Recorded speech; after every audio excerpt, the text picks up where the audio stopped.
باقاعدہ ہر بندے کی پہنچ میں آ رہا ہے. اس کے ساتھ ساتھ میں یہ کہہ سکتا ہوں کہ کنیکٹیوٹی کے اندر لوگوں کے پاس ٹائم شارٹ ہے اور کوشش یہ کرتے ہیں کہ جلد سے جلد ان کا کام ہو جائے. تو اس جلدی کے اندر جو ہے اکثر نقصان ہوتا ہے، جس میں سب سے بڑی وجہ جو ہے ہمارے ہاں آن لائن شاپنگ کے حوالے سے کیسز جو ہیں وہ آج کل بہت زیادہ بڑی تعداد میں رجسٹر ہونا شروع ہو چکے ہیں. اور ایسے فنی قسم کے کیسز جو ہیں وہ سامنے آتے ہیں. مطلب ایک شخص کی ابھی میں درخواست دیکھ رہا تھا 2 روز قبل جو اس نے سائبر کرائم میں دی کہ اس نے اس عید پہ شاپنگ کے لیے، آن لائن شاپنگ کے لیے ایک شوز جو ہے وہ بڑے خوبصورت سے اسے نظر آئے اور اس نے وہ آرڈر کیے. لیکن جب وہی آرڈر عید سے 1 دن قبل اس کے پاس پہنچا تو اس میں بالکل ہی ایک ڈفرینٹ چیز تھی. مطلب شوز کے بجائے اس میں ایک پینٹ جو ہے وہ موجود تھی. اب ایک جو گاہک ہے وہ پہلے سے خریداری کر چکا ہے اپنے پینٹ کی، صرف شوز اس کو آن لائن خریدنے ہیں.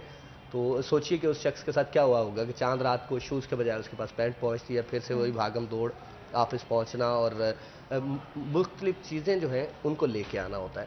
اب اس نے درخواست دی عید گزرنے کے بعد سائبر کرائم کے حوالے سے، لیکن اس کے ساتھ ساتھ اس شخص کا یہ بھی کہنا ہے کہ جو بھی اس پہ حل نکلے اس کی عید جو ہے وہ خراب ہو چکی، اس کو مسائل کا سامنا کرنا پڑا. اب اس حوالے سے سائبر کرائم یہ کہتا ہے کہ جب آپ کسی بھی جگہ سے آن لائن شاپنگ کر رہے ہیں تو کوشش کریں کہ پہلے اس کے ریویوز جو ہیں وہ دیکھیں، کیونکہ بہت سے ریویوز جو ہیں وہ بھی کسی بھی پوسٹ کے اوپر موجود ہوتے ہیں کہ کیا وہ چیز صحیح ہے، وہ ادارہ صحیح کام کر رہا ہے، وہ فیس بک پیج یا وہ یوٹیوب مارکیٹنگ یا کسی ایسے دیگر طریقے سے ہونے والی آن لائن مارکیٹنگ جو ہے وہ صحیح کام کر رہی ہیں یا نہیں. اس حوالے سے بہت سے رسپانس بھی آپ کو اس پہ مل جاتے ہیں. تو اتھینٹک پلیسز جو ہیں وہاں پہ آپ آن لائن آرڈر کریں تو ڈیفینیٹلی آپ نقصان سے بچ سکتے ہیں. دوسری صورت میں جو ہے آپ کو نقصان برداشت کرنا پڑتا ہے. سائبر کرائم اس پہ کام کرتا ہے لیکن پھر اس میں مسائل یہ آتے ہیں کہ سائبر کرائم کی دیگر پولیس اسٹیشنز کی طرح کوئی حدود نہیں ہے. مطلب اس میں یہ نہیں ہے کہ اگر ہم بات کریں پولیس کی تھانہ کوتوالی ہے تو کوتوالی کے ایریے کے اندر ہی جو ہے وہ معاملات ہوئے ہوں گے، ایسا نہیں ہے. یہاں آن لائن فراڈ کرنے والا بندہ جو ہے وہ چاہے آن لائن شاپنگ کا ہو یا اس کے ساتھ ساتھ دیگر جو فائنینشیل کرائم ہوتے ہیں اس طریقے میں، تو اس شخص کا کسی کو بھی اندازہ نہیں ہے کہ وہ فیصل آباد میں فراڈ کرنے والا شخص جو ہے وہ ملتان ہے، کراچی ہے، اسلام آباد ہے یا کہیں اور بیٹھا ہے.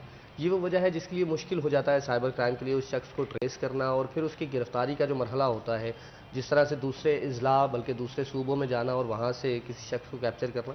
تو اس طرح بہت سے کیسز جو ہیں وہ لٹک جاتے ہیں، 2 سال تک جو ہے وہ ملزمان گرفتار نہیں ہوتے. 2 سال بعد پتہ چلتا ہے جی کہ 2 سال قبل یہ کیس جو ہے یہ رجسٹرڈ ہوا تھا، جب تک مدعی بھول چکا ہوتا ہے. اینڈ بکاز سائبر کرائم کے حوالے سے اگر ہم بات کریں ریسنٹلی ہم نے دیکھا ہے کہ ایف آئی اے کی طرف سے بہت محنت کی گئی ہے اور پوری کوشش کی جا رہی ہے انفیکٹ کہ جتنے بھی ملزمان ہیں اسپیشلی سیریس کرائمز میں جو انوالوڈ ہیں، چاہے وہ ہم ہراسمنٹ کے حوالے سے بات کریں، ڈفرینٹ طرح کے ڈیٹا سے ریلیٹڈ اگر ہم کرائمز کی بات کرتے ہیں، بہت اچھا اٹیمپٹ کیا جا رہا ہے. I really do appreciate that. اور میں اس بات کو ہائی لائٹ کرنا چاہتی ہوں کہ ہماری لا انفورسمنٹ کتنی محنت کرتی ہے اینڈ جتنی ٹرکی سچویشن ہے اس میں بھی کتنی محنت کرتے ہیں. تو کیا کرنٹ نمبرز کے بارے میں اگر ہم بات کرتے ہیں تو پاکستان کے اندر کتنے ہمیں اینولی نمبرز دیکھنے کو مل رہے ہیں؟ کتنا کرائم ہے اس وقت؟ کافی زیادہ ہے یا کچھ حد تک کنٹرول میں لا سکیں؟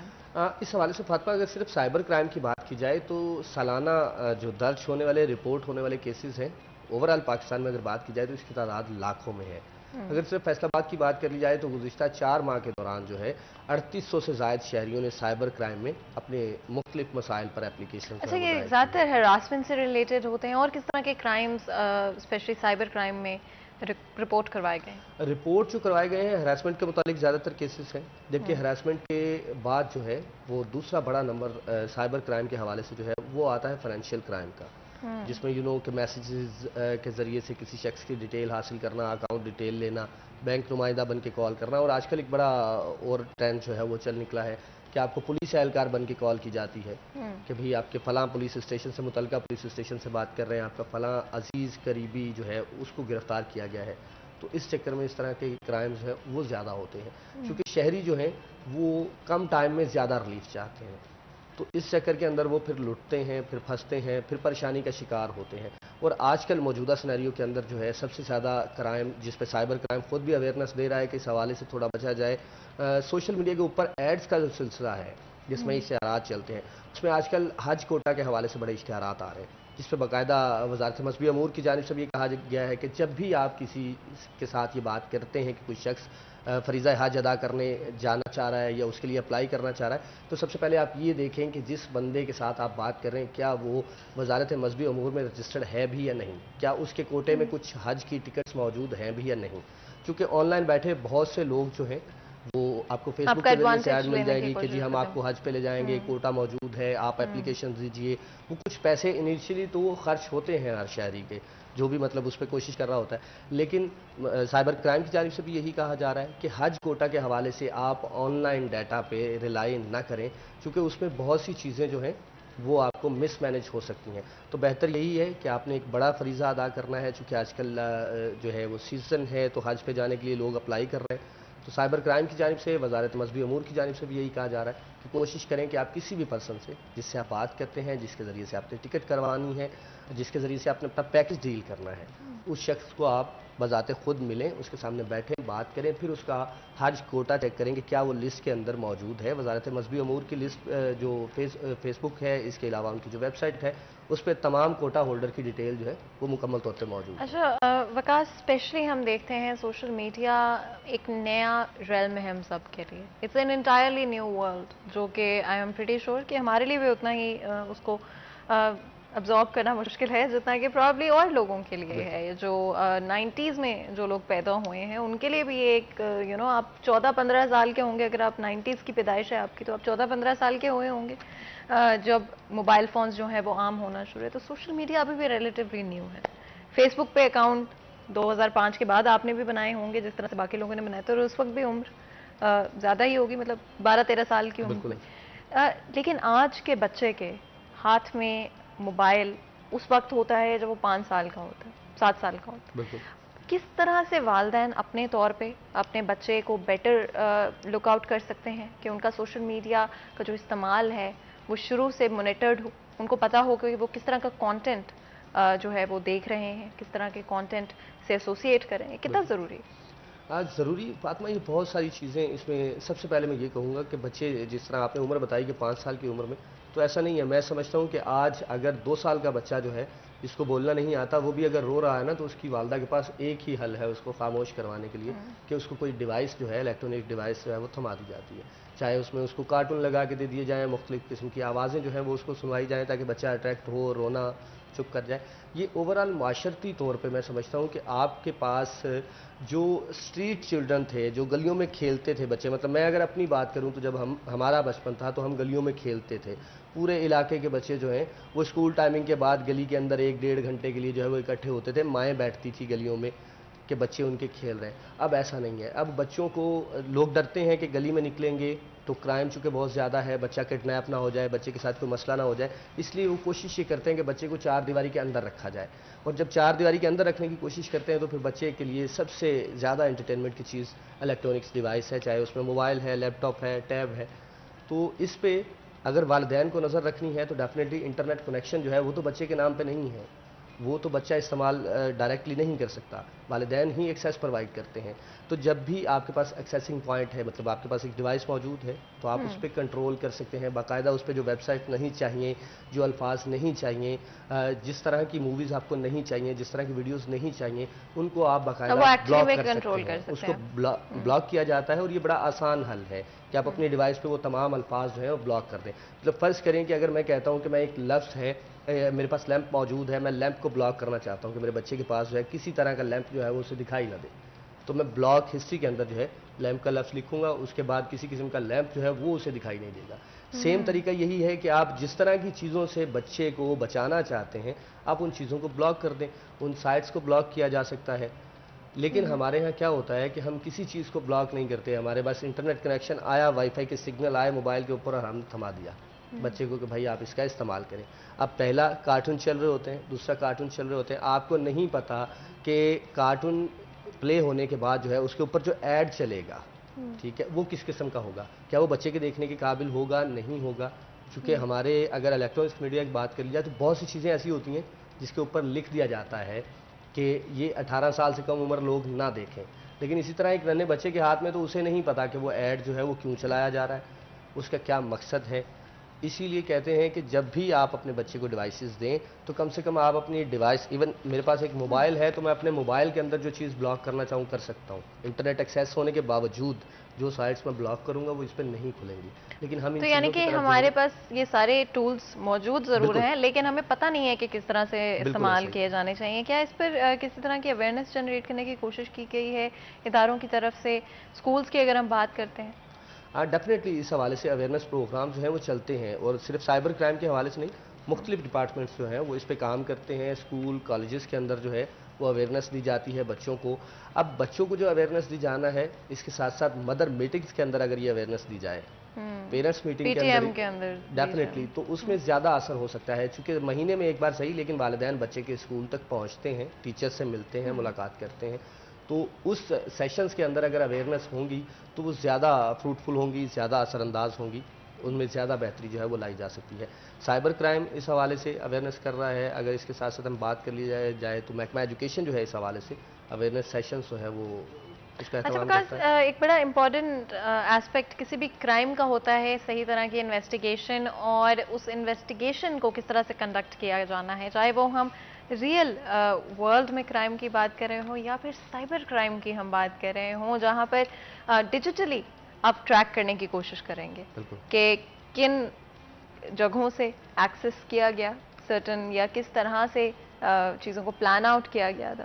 تو اگر میں چاہوں گی اگر ہم اپنے آڈینس کو ایک آؤٹ لک دے سکیں بریفلی، ایک سائبر کرائم کی انویسٹیگیشن کس پروسیس سے کی جاتی ہے؟ دیکھیں، سائبر کرائم کی انویسٹیگیشن جو ہے وہ سب سے پہلے تو اپلیکینٹ نے اگر اپلیکیشن جو ہے وہ دے دی ہے، تمام تر ڈاکومنٹس جو ہیں، چونکہ موسٹلی سائبر کرائم ایک ایسا کرائم ہے جس میں ثبوت پہلے سے موجود ہوتے ہیں، جس میں سائبر کرائم والوں کو ثبوت تلاش نہیں کرنا پڑتے. چونکہ اگر کسی شخص نے واٹس ایپ چیٹ کے ذریعے سے آپ کے ساتھ فراڈ کیا ہے، کسی شخص نے فیس بک کے ذریعے سے آپ کے ساتھ فراڈ کیا ہے، تو آپ کے پاس ڈیفینیٹلی اس کے ریکارڈز ہیں، اسکرین شاٹس وہ موجود ہوں گے. پروف کی صورت تو اپلیکینٹ جو ہے وہ پرووائڈ کر دیتا ہے. لیکن اس کے بعد اگلا مرحلہ شروع ہوتا ہے کہ سائبر کرائم نے یہ دیکھنا ہوتا ہے کہ پہلی جو چیز ہے کہ جس شخص نے آن لائن فراڈ کیا ہے، اس کے پاس اس وقت فراڈ کرنے کے وقت انٹرنیٹ ایکسیس جو ہے وہ کس پوائنٹ کی تھی. ایون آپ بھی اگر گوگل سے اپنی ہی انٹرنیٹ پوائنٹ چیک کرنا چاہیں تو آپ کو پتہ چل جاتا ہے کہ آپ سرور کون سا استعمال کر رہے ہیں. ٹھیک ہے، ڈیفینیٹلی پاکستان کے اندر 2-4 سرور جو ہیں وہ موجود ہیں انٹرنیٹ پرووائڈر کے. فیصل آباد میں شاید اس سے بھی کم ہوں گے. آپ پی ٹی سی ایل کی لوکیشن جو ہے وہ ٹریس کر سکتے ہیں، آپ کو یہ معلوم ہوتا ہے. ایون اگر آپ نے اپنی فیس بک پہ سیکنڈ پروٹیکٹر لاک جو ہے وہ لگایا ہوا ہے تو لاگ ان کرتے وقت آپ کو فوری طور پہ موبائل پہ میسج آتا ہے کہ آپ کی فیس بک جو ہے وہ فلاں ونڈو سسٹم پہ فلاں جگہ سے آن کرنے کی کوشش کی جا رہی ہے. تو یہی وہ طریقہ ہے جس طریقے سے سب سے پہلے یہ تلاش کیا جاتا ہے کہ انٹرنیٹ فیسلٹی کس پرووائڈر کی تھی. اس کے بعد دوسرے نمبر پہ یہ دیکھا جاتا ہے کہ کیا یہ موبائل میں استعمال ہوا یا ڈیسک ٹاپ یا لیپ ٹاپ. ان تینوں چیزوں کی الگ الگ کیٹیگریز جو ہے وہ سائبر کرائم کے پاس موجود ہوتی ہے. تو جیسے ہی یہ فائنل ہو جاتا ہے کہ کون سی ڈیوائس استعمال ہوئی ہے، اس کے بعد پھر ڈیوائس کی لوکیشن جاننے کے لیے مختلف طریقے ہوتے ہیں سائبر کرائم کے پاس. پہلا طریقہ یہ ہوتا ہے کہ اگر تو وہ موبائل ہے تو اس کی سم لوکیشن جو ہے وہ ٹریس کر لی جائے. یہ چیزیں ہوتی ہیں. دوسرا یہ ہے کہ اگر وہ لیپ ٹاپ ہے تو اس کا وائی فائی راؤٹر جو ہے اس کو ڈیٹین کیا جائے کہ وہ کہاں پہ چل رہا ہے. ڈیفینیٹلی ہر شخص کا ہر ایک الگ نمبر ہوتا ہے. اگر آپ پی ٹی سی ایل سے لیتے ہیں یا کسی دوسرے ادارے سے بھی کرتے ہیں تو آپ کو ایک نمبر پرووائڈ کیا جاتا ہے. اس کے ذریعے سے یہ انویسٹیگیشن جو ہے وہ آگے جاتی ہے. لیکن مسئلہ وہاں جا کے پیدا ہوتا ہے کہ جب ہم لوکلی سمز خریدتے ہیں، آپ اکثر روڈ پہ ٹریول کر رہی ہوتی ہیں تو کہیں خواتین کہیں لڑکے جو ہیں وہ سمز سستے داموں فری میں دے رہے ہوتے ہیں. اچھا، اس پر بھی ایک میرا سوال ہے لیکن اس سے پہلے بریک لے لیتے ہیں. کہیں مت جائے گا ہمارے ساتھ.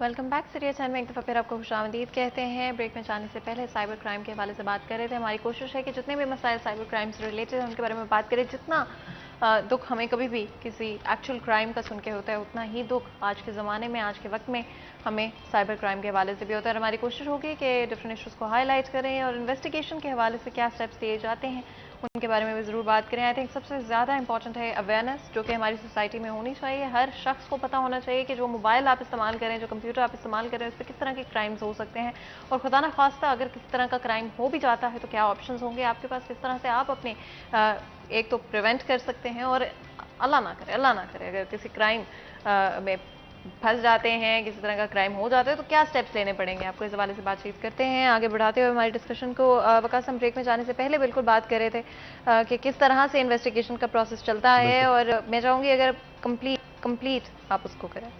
بالکل, میں اس پہ یہاں تک پہنچا تھا کہ ہمارا جو کرائم میں ایک میجر کردار ہے وہ ہماری موبائل سم کا ہے. ابھی ریسنٹلی ایک کیس میں نے دیکھا سائبر کرائم میں, جس کو دیکھنے کے بعد میں خود بڑا حیران ہوا, کیونکہ مختلف نئے کیسز جو ہیں وہ انٹرنیٹ کی دنیا میں ترقی کرتے ہوئے نظر آ رہے ہیں. تو اب کیسز یہ ہیں کہ ایک شخص کے پاس جو آپ کا تھم ہے, ٹھیک ہے, اس کے پاس کچھ 4000 لوگوں کے انگوٹھوں کے نشانات تھے, اور وہ باقاعدہ جو ہے سلیکون کی مدد سے انگوٹھے تیار کیے گئے تھے جعلی. اب وہ جعلی انگوٹھے ہیں سلیکون کی مدد پہ, اس پہ آپ کے تھم پرنٹس پورے موجود ہیں, اس کی مدد سے وہ آپ کی سمز بھی ایکٹیویٹ کرتے ہیں آپ کے نام پہ, آپ کو معلوم بھی نہیں ہوتا. اسی کی مدد سے, چونکہ اب بائیومیٹرک سسٹم ہے بینکنگ کے اندر بھی, آپ کے پاس ATM کارڈ موجود نہیں بھی ہے تو آپ اپنے فنگر پرنٹ سے اپنا اکاؤنٹ اوپن کر سکتے ہیں, کسی بھی ATM مشین سے رقم نکلوا سکتے ہیں. تو یہی وہ طریقہ ہے کہ اب جعلی انگوٹھے جو ہیں وہ سلیکون کی مدد سے تیار کیے جا رہے ہیں, اور اس کے ساتھ باقاعدہ اکاؤنٹس لوگوں کے خالی کیے جا رہے ہیں, ان کے نام پہ سمز جو ہیں وہ ڈپلیکیٹ نکلوائی جا رہی ہیں. آپ کی جو سم, آپ کا جو نمبر چل رہا ہے آپ کے پاس سالوں سے, وہی شخص کوئی بند کرواتا ہے اور ڈپلیکیٹ نکلوا لیتا ہے. کیا وقاص یہ بھی سائبر کرائم میں آئے گا؟ ڈیفینیٹلی یہ تمام تر چیزیں ہیں, بالکل ایسا ہی ہے. سم کارڈز کی اگر ہم بات کریں, سم کارڈ جو ہے وہ سائبر کرائم میں آتی ہیں, چونکہ یہ آن لائن طریقہ ہی ہے. سم کو سب سے پہلے استعمال ہی آن لائن فراڈ کے اندر جو ہے وہ کیا جاتا ہے. اگر کسی بھی کرمنل شخص کے ہاتھ میں کوئی سم موجود ہے تو ڈیفینیٹلی وہ اس سے فون کال کے ذریعے اس کے لیے کوئی پریونٹری میئرز ہوں گے؟ اس کے لیے یہ کہا جاتا ہے سائبر کرائم کی جانب سے, باقاعدہ جو مختلف سیلولر کمپنیز ہیں ان کو لکھا گیا ہے اس حوالے سے کہ موسٹلی کوشش کی جا رہی ہے کہ جو گلی محلوں چوک چوراہوں میں بیٹھے لوگ ہیں وہ سم کارڈز نہ بیچ کرنے والے, وہ سمز نہ بیچ سکیں. اور اب آپ نے دیکھا ہے کہ لوگوں کی آسانی پیدا کرنے کے لیے سیلولر کمپنیز نے جو کام کیا ہے کہ آپ اپنی کوئی بھی کارنر شاپ جہاں پہلے ایزی لوڈ دستیاب ہوتا تھا, جہاں پہلے موبائل کارڈ دستیاب ہوتے تھے, اب آپ وہیں سے ڈپلیکیٹ سم بھی لے سکتے ہیں.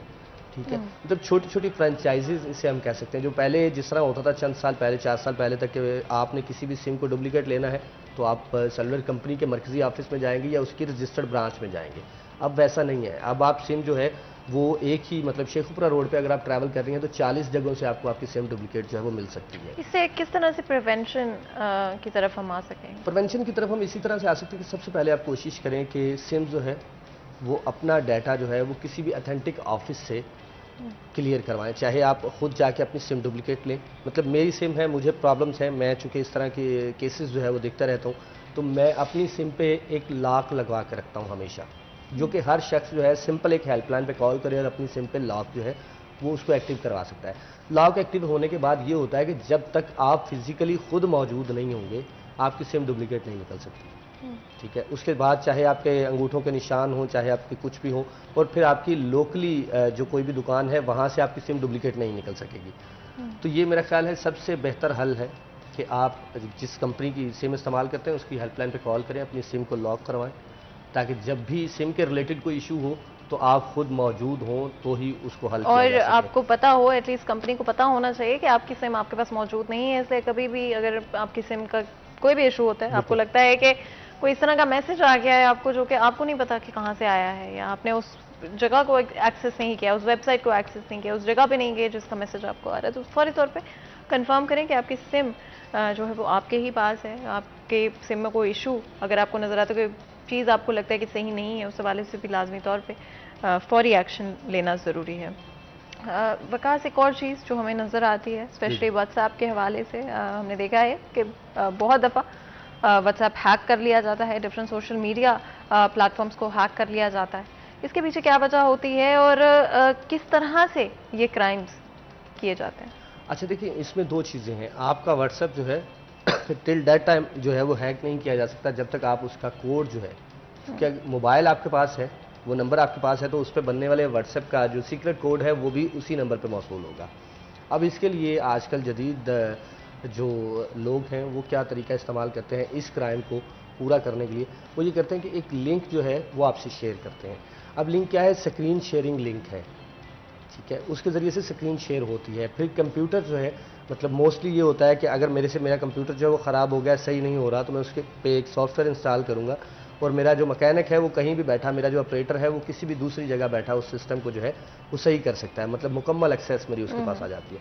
اب وہ چیز ہم ان نون لنک کے ذریعے سے سامنے والے کو پرووائڈ کر رہے ہوتے ہیں. کوئی لنک آیا, ہم نے اس کو کلک کیا, ہمارے موبائل کا ٹوٹل کنٹرول ہمارے ساتھ ساتھ اس کے پاس بھی چلا گیا. پھر وہ ہمارے موبائل پہ آنے والے میسیجز پڑھتا ہے, اس کے ذریعے سے وہ اپنے پاس آپ کا واٹس ایپ بناتا ہے. واٹس ایپ کو ہیک کرنے کا کوئی دوسرا طریقہ نہیں ہے. واٹس ایپ کو ہیک کرنے کا ون اینڈ اونلی یہی طریقہ ہے لنک کے تھرو, کہ آپ کے پاس لنک آئے گا, آپ کے موبائل پہ آنے والا کوڈ جو ہے وہ اگر ہیکر کے پاس موجود ہوگا تو ہی وہ واٹس ایپ بنا پائے گا. اچھا, کچھ عرصے پہلے تک یہ ایک بڑا انٹرسٹنگ, آئی تھنک پتہ نہیں اب یہ کیا جا سکتا ہے یا نہیں, لیکن آپ کو ایک لنک بھیجا جاتا تھا جس کو کھولیں یا آپ نہ کھولیں پھر بھی آپ کے واٹس ایپ کے اوپر کچھ وقت کے لیے آپ کا واٹس ایپ ایکسیسیبل نہیں ہوتا تھا. کیا یہ ابھی بھی ممکن ہے؟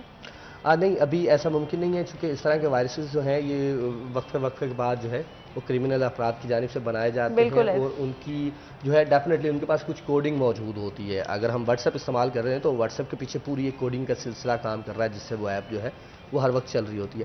اس کوڈ کو ڈی کوڈ کر کے جب کوئی بھی کرمنل کارروائی کرنے کی کوشش کرتا ہے تو ڈیفینیٹلی واٹس ایپ کی انتظامیہ جو ہے وہ بھی موجود ہے, وہ بھی اس پہ فوری طور پہ ریئیکٹ کرتی ہے اور کوشش کرتی ہے کہ ان معاملات کو جو ہے وہ سالو کیا جائے. اس طرح کے لنکس کا کچھ 6-7 ماہ پہلے تک ایک معاملہ شروع ہوا تھا کہ کچھ دیر کے لیے آپ کا واٹس ایپ جو ہے وہ اسٹک ہوتا تھا, لیکن ابھی جو نیا وائرس مارکیٹ کے اندر موجود ہے وہ آپ کا موبائل اسٹک کرتا ہے. مطلب موبائل کے اندر موجود تمام تر اپلیکیشن جو ہیں وہ ٹل دیٹ ٹائم کہ جب تک آپ موبائل ریسٹارٹ نہیں کرتے وہ ہولڈ ہو جاتی ہیں. اس طرح کا وائرس جو ہے ابھی ان ہوا ہے. اس کے بعد یہ کوشش کی جا رہی ہے اداروں کی جانب سے کہ کچھ موبائل اپلیکیشن جو ہیں ان پہ مزید پابندی عائد کی جا سکے, جس طرح خاص کر کال ریکارڈنگز کے حوالے سے جو ان نون اپلیکیشنز ہیں وہ صرف آپ کی کال ہی ریکارڈ نہیں کر رہی ہوتی بلکہ آپ کا ڈیٹا جو ہے وہ بھی اپنے پاس کاپی کر رہی ہوتی ہے. اور اکثر لوگ جو ہیں وہ اس چیز کو نہیں جانتے, اور نہ جانتے ہوئے وہ ان اپلیکیشنز کو ڈاؤن لوڈ کرتے ہیں, خاص کر موبائل ریکارڈنگ اور پھر یہ پکچر ایڈٹ کرنے کی جتنی ایپس ہیں یہ ہمارے ہاں بڑا مسئلہ جو ہے وہ کریٹ کر رہی ہیں, خاص طور پہ لڑکیوں کے لیے. چونکہ اکثر لڑکیاں خوبصورت دکھنا چاہتی ہیں, ان کی کوشش ہوتی ہے کہ وہ مختلف موبائل اپلیکیشنز جو ہیں ان کو ڈاؤن لوڈ کریں اور اپنی تصویر پہ خود سے ایڈیٹنگ کرنا سیکھیں, کسی کے پاس ایڈیٹنگ کے لیے انہیں نہ جانا پڑے, اپنے کلر کو فیئر کریں یا مختلف جو ہے اس پہ ڈیزائن بنا سکیں. اب جب کوئی بھی پکچر ایڈٹ کرنے والی اپلیکیشنز آپ انسٹال کرتے ہیں تو سب سے پہلے ایکسیس ٹو گیلری اپروو کرواتا ہے آپ سے کہ آپ اپنی گیلری میں ایکسیس دیں, اس کے بعد ہی ہم آپ کی تصویریں جو ہے وہ اس میں ایڈٹ کر سکیں. تو جیسے ہی آپ ایکسیس دیتے ہیں تو ایکسیس میں آپ کی گیلری ساری ایکسیس, جیسے آپ کے پاس آپ اپنی گیلری استعمال کر رہے ہیں ویسے وہ اپلیکیشن جو ہے وہ آپ کی گیلری جو ہے وہ استعمال کر رہی ہے. تو اس کے بعد پھر کیا ہوتا ہے کہ پھر تصویریں لیک ہوتی ہیں, پھر سائبر کرائم میں کیسز درج کیے جاتے ہیں, پھر آپ کے فیملی فوٹوز ہوتی ہیں, پھر آپ کے موبائل کے اندر جتنا ڈیٹا ہوتا ہے جس میں کانٹیکٹ شامل ہوتے ہیں, جس میں میسیجز ہوتے ہیں, وہ ہر چیز جو ہے.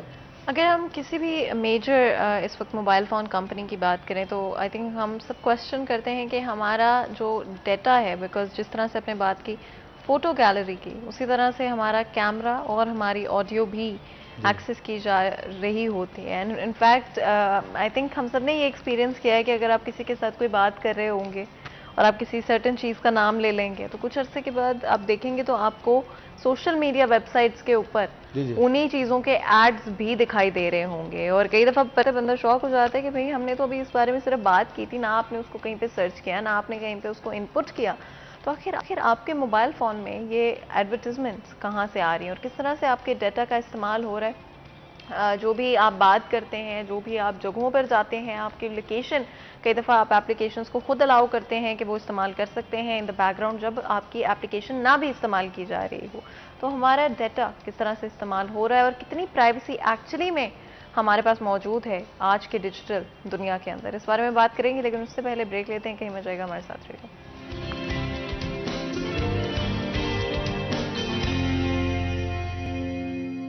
Welcome back. سیریہ چند میں ایک دفعہ پھر آپ کو خوش آمدید کہتے ہیں. بریک میں جانے سے پہلے بات ہو رہی تھی سائبر کرائم کے حوالے سے. ہم نے ڈفرینٹ ایسپیکٹس کو کور کرنے کی کوشش کی جہاں پر ہماری زندگیاں اور زیادہ ڈیجیٹلائز ہوتی جا رہی ہیں اور ہماری جو دنیا ہے, ہماری جو زندگی کے ڈفرینٹ ایسپیکٹس ہیں انفیکٹ ٹیک اوور کر لیے گئے ہیں ڈیجیٹل ایرا کے اندر. لیکن کہاں تک ہمیں فائدہ ہو رہا ہے اور کہاں پہ ہمیں نقصان ہو رہا ہے. جہاں پر ایک طرف ٹیکنالوجی نے ہماری زندگی کو بہت آسان کر دیا ہے, جو کام پہلے بڑے مشکل لگتے تھے وہ اب ایک کلک میں آپ کر سکتے ہیں, چاہے وہ آن لائن شاپنگ کے حوالے سے اور ڈفرینٹ چیزوں کے حوالے سے. لیکن کیا ہمارے پاس وہ پرائیویسی موجود ہے جس کی ہمیں ضرورت ہے؟ کیا ہم اس طرح سے اپنی زندگی میں اپنی انفارمیشن جو بھی ہم کرتے ہیں, جس طرح سے بھی ہم زندگی گزارنا چاہتے ہیں, کہ ہم اس کو انٹیکٹ رکھ پا رہے ہیں, اور کتنے لوگ ہمارے ڈیٹا کو, اسپیشلی اگر ہم بڑی اپلیکیشنز کی بات کرتے ہیں, اگر ہم بڑی کمپنیز کی بات کرتے ہیں جو کہ ٹیکنالوجی سے ایسوسیٹڈ ہیں, یا پھر اپنے ہی موبائل فون پرووائڈر کی بات ہی کیوں نہ کرتے ہوں, ہمارا ڈیٹا کس طرح سے استعمال ہو رہا ہے, اور کیا ایڈورٹیزمنٹس کے حوالے سے اگر ہم بات کرتے ہیں, کیا ہمارے ڈیٹا کو غلط طریقے سے استعمال کیا جا رہا ہے. وکاس, بریک میں جانے سے پہلے میں نے آپ سے ایک سوال کیا تھا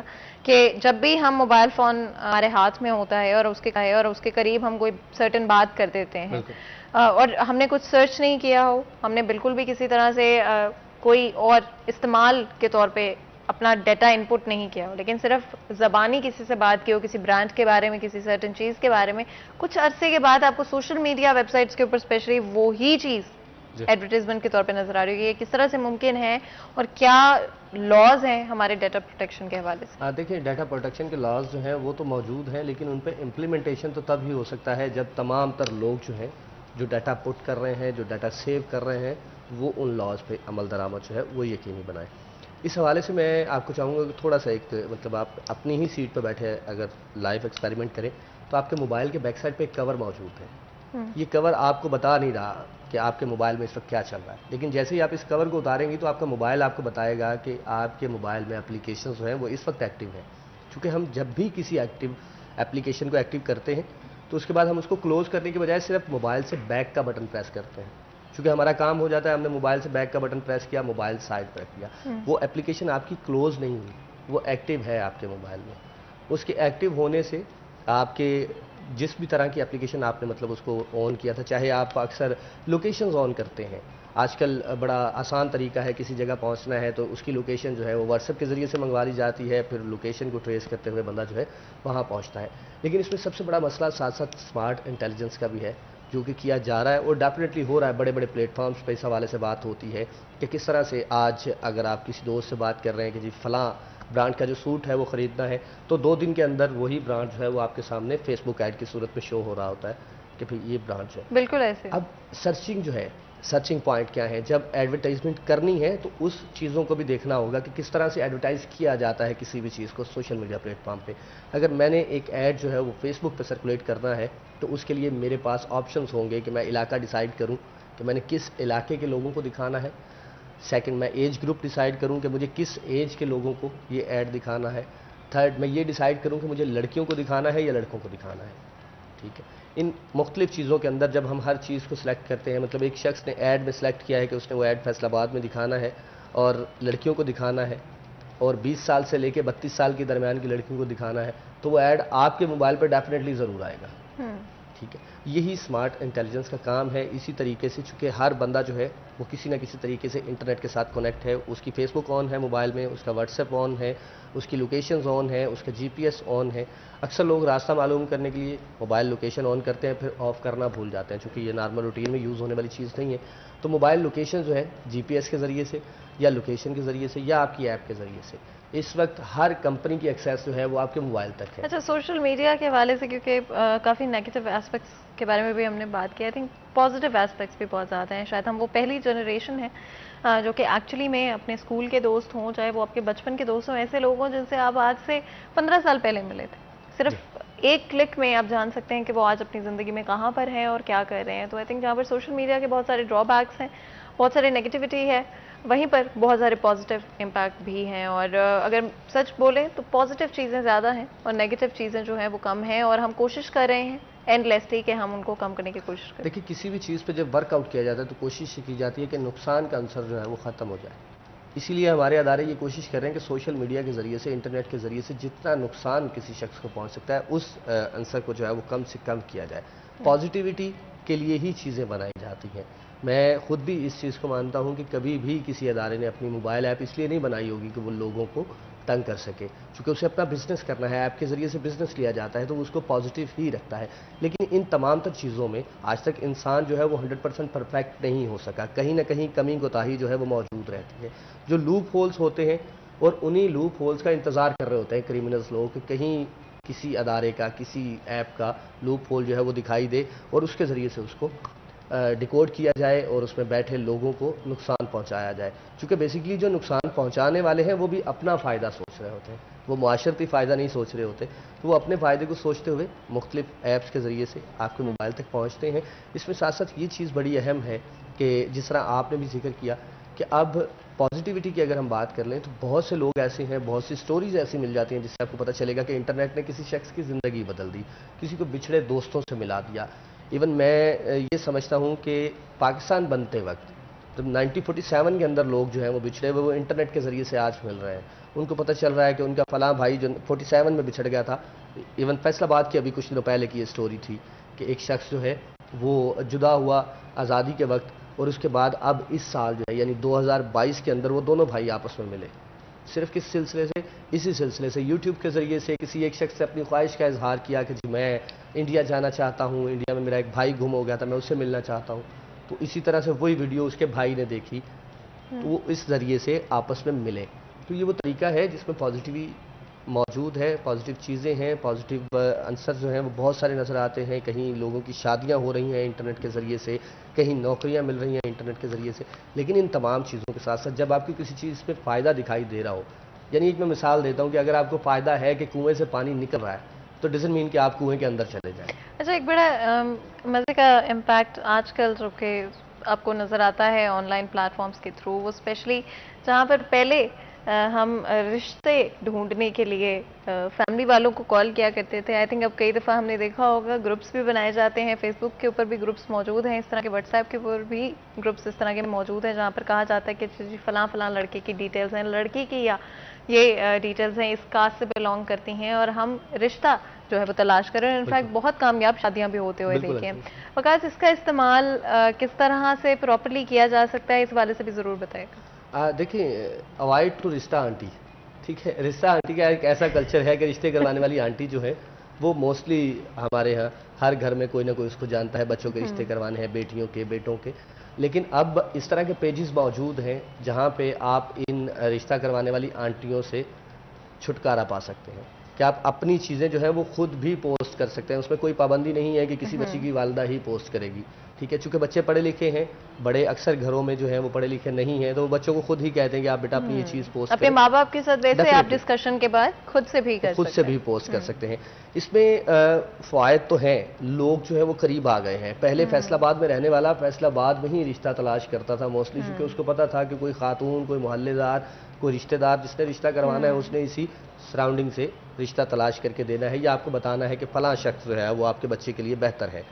لیکن اب آپ پوری دنیا میں یہ رشتے ہوتے ہوئے دیکھ رہے ہیں، ہم بھی دیکھ رہے ہیں کہ فیصل آباد میں بیٹھا ایک لڑکا جو ہے اس کی شادی جو ہے وہ بلوچستان کی کسی لڑکی کے ساتھ ہو رہی ہے، ان کا میچ جو ہے وہ ہوتا ہے، فیملیز آپس میں ملتی ہیں، تو یہ ایک اچھا طریقہ ہے۔ احسن طریقے سے اگر اس کو دیکھا جائے تو بہت ہی جو زیادہ گھر ہیں ان کو اس سے فائدہ ہوا ہے، لیکن اس کی بھی ایک بڑی نیگیٹو سائیڈ ہے جس میں سب سے بڑا نقصان ہے۔ میں اسی کی طرف آنا چاہ رہی ہوں۔ وقاص، تھوڑا سا بتائیے گا کہ چاہے ہم اس پروسیس کی بات کریں، آپ نے ڈفرینٹ چیزیں بھی مینشن کی کمیونیکیشن کے حوالے سے، کہاں پر بچنے کی ضرورت ہے، کہاں پر فائدہ دینے والی چیز نقصان دہ بھی ثابت ہو سکتی ہے؟ میں آپ کو بتاتا ہوں کہ کہاں پہ فائدہ دینے والی چیز نقصان دہ ثابت ہوتی ہے۔ ایک شخص تھا، یہ حقیقی سٹوری ہے، اس کو میں نے کور بھی کیا تھا کوئی آج سے 1 سال قبل کی یہ کہانی ہے کہ اس نے کہیں پوسٹ ڈالی کہ اسے ایک رشتہ درکار ہے، اس نے اپنی عمر جو ہے اس سال لکھی۔ اب جیسے ہی ایک شخص نے اپنی عمر 45 سال لکھی کہ اس کی بیوی جو ہے وہ وفات پا چکی ہے، اس کو دوسری شادی کرنی ہے، تو اس کو ایک پرپوزل گیا آن لائن طریقے سے، جس میں لڑکی کی عمر جو ہے وہ 24 سال بتائی گئی، اور ان کو یہ بتایا گیا آن لائن طریقے میں رہتے ہوئے ہی، موبائل نمبر حاصل کیا، ان سے بات کی کہ بھئی ہم اپنی لڑکی کی شادی کرنا چاہتے ہیں، آپ کے تمام تر جو آپ نے اپنی معلومات لکھی ہیں وہ ہمیں منظور ہیں، لیکن وہ طریقہ یہ ہوگا کہ ہمارے میں رواج ہے کہ لڑکی کے جہیز کے پیسے جو ہیں وہ لڑکا ادا کرے گا۔ اب لڑکا اس پہ بھی راضی ہوا۔ اچھا وقاص، کیونکہ ہمارے پاس وقت بالکل ختم ہو چکا ہے، لیکن میں یہ ضرور چاہتی ہوں کہ آخر میں اس کہانی میں کیا ہوا، میں یہ ضرور جاننا چاہتی ہوں۔ آخر میں اس کہانی میں بالکل یہ ہوا کہ لڑکا جب بارات لے کے پہنچا کچھ 40-50 لوگوں کے ساتھ، تو لڑکی کے گھر کو تالا تھا، لڑکی موجود نہیں تھی، یعنی کہ کمپلیٹلی ایک اسکیم تھا۔ بہت بہت شکریہ وقاص، آپ نے بہت بہت اچھا ڈسکشن میں ہمارا ساتھ دیا، اور لوگوں کی اویئرنیس کے حوالے سے I'm pretty sure کہ آج کے ہمارے پروگرام کی وجہ سے آپ لوگوں کو تھوڑا سا اندازہ ہوا گا کس طرح کے کرائمز کمٹ ہو رہے ہیں اور ہو سکتے ہیں۔ اپنے آپ کو بچا کے رکھیں، پریونشن از آلویز بیٹر، تو پہلے سے تھوڑا سا دھیان کریں۔ یہاں پر چھوٹا سا بریک لیں گے، کہیں مت جائے گا، ہمارے ساتھ رہیے۔